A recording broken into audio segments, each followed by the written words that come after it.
What's up, guys? I'm Sean from While She Sleeps, and you're watching Riff Talk.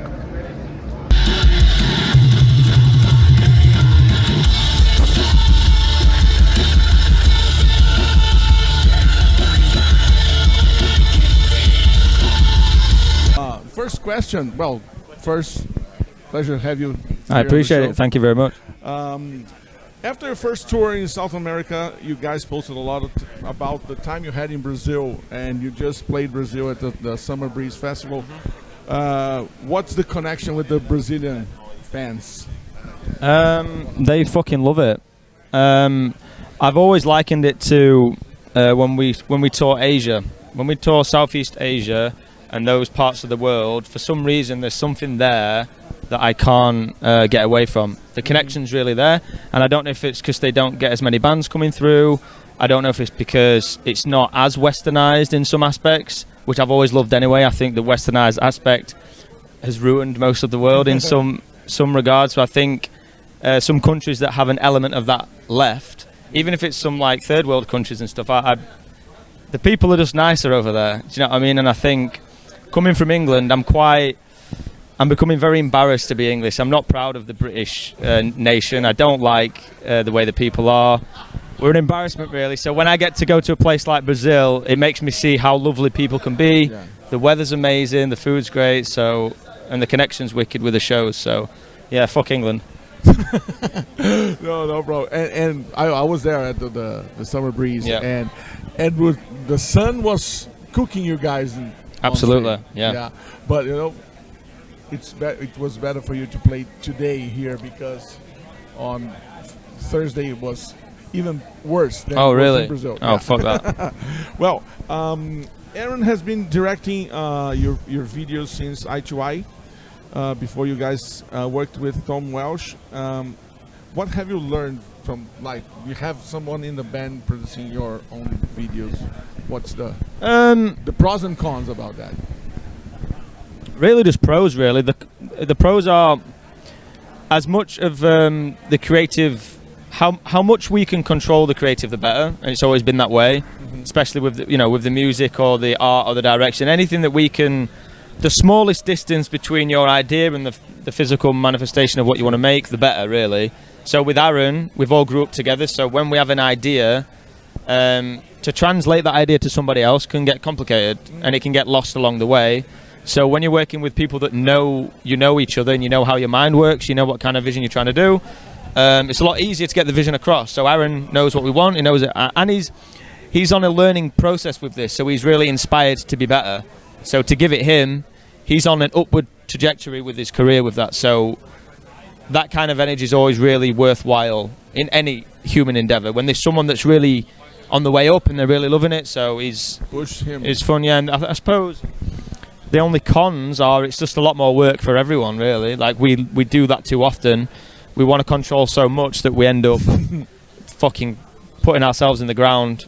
But that's the only con. It's a lot more work for us and Aaron, but it's about it. But more control. It's better. More control, yeah. Yeah. And every record is different from one to another, but they all have the essence of While She Sleeps there. What are you guys listening to nowadays that inspire you to write? I don't really listen to metal music anymore, especially not metalcore. There's not really anything that gets me excited anymore. I listen to a lot more like electronica music and like chill music, and a lot of Aphex Twin recently. I only found out about Aphex Twin a couple of years ago. It's quickly gone to one of my favourite artists. Been listening to Kendrick Lamar after all this beef.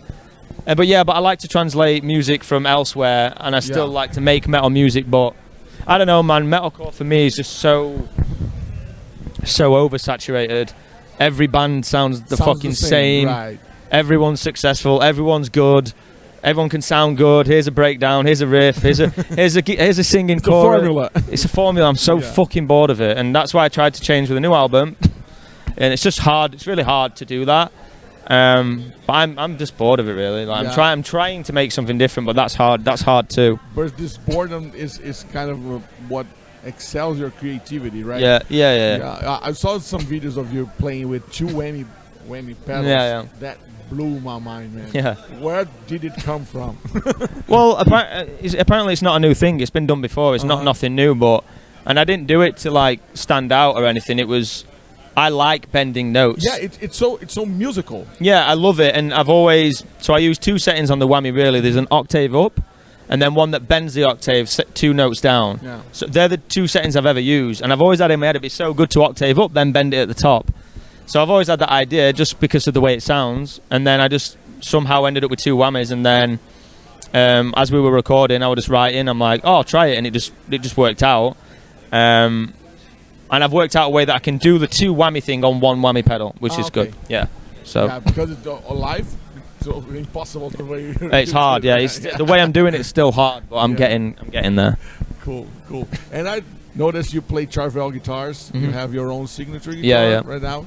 And well, this is the Riff talk, right? So from guitar player to guitar player, Charvels are the best. Absolutely. Period. Fuck everyone else. Solar. Sorry, but Charvels are the best. In my opinion, like the Stratocaster is the guitar, right? So Charvel for me was a way to get that in a cooler way, I think. So yeah, I love them. I don't think I'll play anyone else ever again. Yeah, and the pickups are you using? I use EMG 5766. Okay. I've been using them for a while now. More dynamic? Yeah, I mean, a little, I'd say less dynamics than the 81. Less dynamics than that, a little bit more gain than them, smoother gain. But I don't know, I like it, and that's apparently my tone now. So Yeah.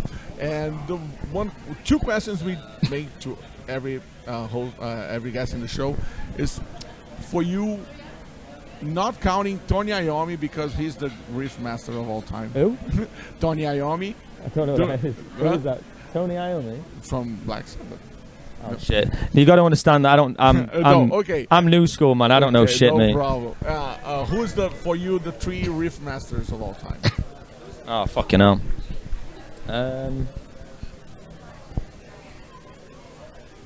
It's not going to be that mind blowing. I mean, without As I Lay Dying growing up, I wouldn't write the riffs that I do today. So As I Lay Dying played a big part.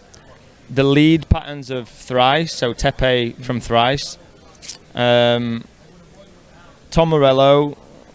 I don't know. It's really cool. It's hard. I have a lot. Yeah, I know how it's hard to pick 3. Yeah. And for us to end this conversation, the 3 songs or 3 riffs you wish you have written. I wish I'd written Du Hast by Rammstein, because it's just so perfectly simple and direct. That's the backbone of how I write all my music, is that riff. It's nothing, there's nothing there, but it's the fucking coolest riff in the world. Sweet Child of Mine, the lead. That's kind of my mindset when I'm trying to do my leads now. You can listen to that forever, so that's kind of how I feel about my lead patterns. Another one. Let's go with Through Struggle by As I Lay Dying, just because. Awesome. That's great. So cool. Valeu, pessoal. Muito obrigado. Thank you, John. Thank you. Obrigado.